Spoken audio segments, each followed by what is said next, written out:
G'day folks, Dan from the Board Game Barbecue here, and today we're taking a look at a new word game from Australian designer Pawel Osienka. This is Way of Thinking. Now, if you're listening to the podcast, you'll know that word games are my jam, and that's exactly what this is. Way of Thinking is a word association game where players are tasked with creating a sequence of cards, and by lining up words that may be of a similar theme, that maybe they go together to create a single word, or maybe they just go together via association. And it's up to the other players on the table to try and work out what your sequence of cards was. Now, the game's broken into two phases. The first phase, you'll have your game board. Everyone will get dealt 7 cards, and the game board itself doubles as a screen to cover up your cleverness.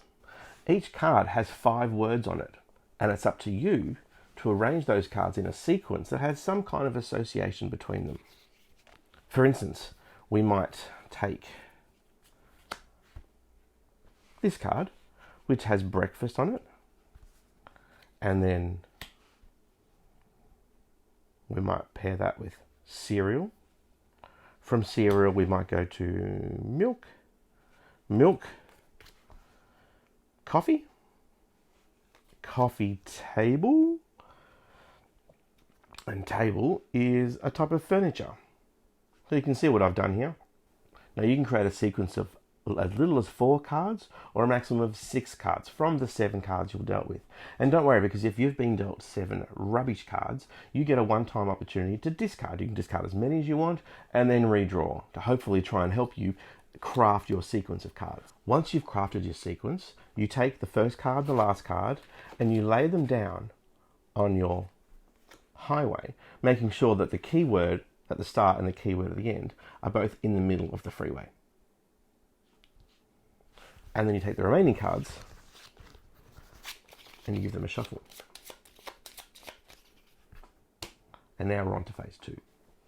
Now, once everyone's done this, then it's time to work together to try and piece everyone's cards into the correct sequence. If you're the one that crafted that sequence, then you have to sit back and remain silent. The only clues you're allowed to give is via these tokens here. So once the table has decided what they believe is the correct sequence of your cards, then you're allowed to actually provide some help with these tokens. This token with the stop symbol tells them that the card is correct. It's in the correct position and it's in the correct alignment.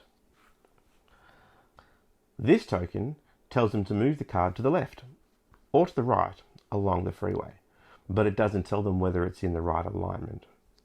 This token tells them to slide the card up or down into a better alignment, but doesn't tell them if it's in the right position or not. Now, the number of clues you're allowed to give is determined by how many cards you've actually crafted into your sequence.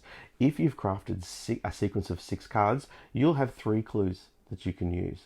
If you've only crafted a sequence of 5 cards, you'll have 2 at your disposal, and if you've crafted a sequence of only 4 cards, then you'll only have 1 clue at your disposal. And once you've given that clue, then the table can work together and have one more attempt at trying to guess your sequence. And once you've done that, then it's time to score.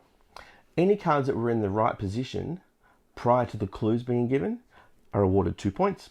And any cards that go into the right position after the clues were given 1 point.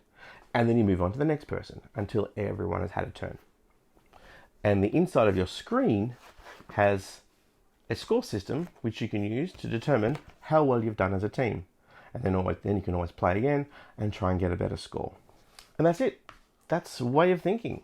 Great game for those who love word association and party style games. The most fun about this game is definitely the second phase, when you're trying to work together as a team and trying to piece together the correct sequence of cards, and there's lots of debate about, I think this card should go with that card. No, this one definitely goes over here, and well, if that goes there, then this one should go over here. Some people are going to find the first phase a little difficult, and perhaps a sense of analysis paralysis as you sort of go through your card looking for common themes or ways that you can link them into some sort of sequence from one card to the next. If you've ever played Codenames or So Clover, you'll know what I'm talking about. It's that feeling of everyone just watching you and feeling like everyone is waiting for you to craft this sequence so that the game can continue. But that's really the case because everyone else is doing exactly the same thing at exactly the same time. Now, some cards in your hand are going to match up perfectly. Others are going to take a little bit more creativity, especially if you're trying to get a sequence of 6 cards from the 7 cards you were dealt.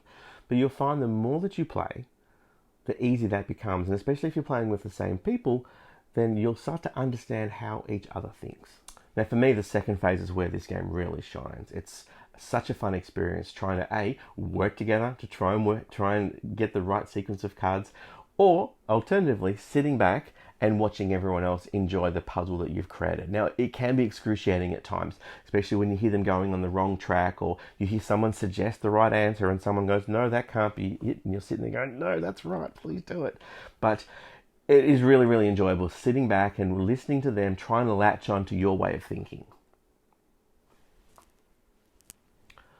Oh. Anyways, that's Way of Thinking from Australian designer Pawel Olsienko.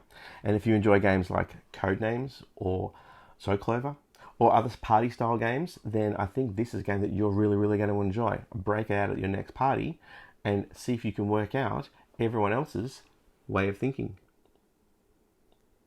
I get it now. It's way of thinking.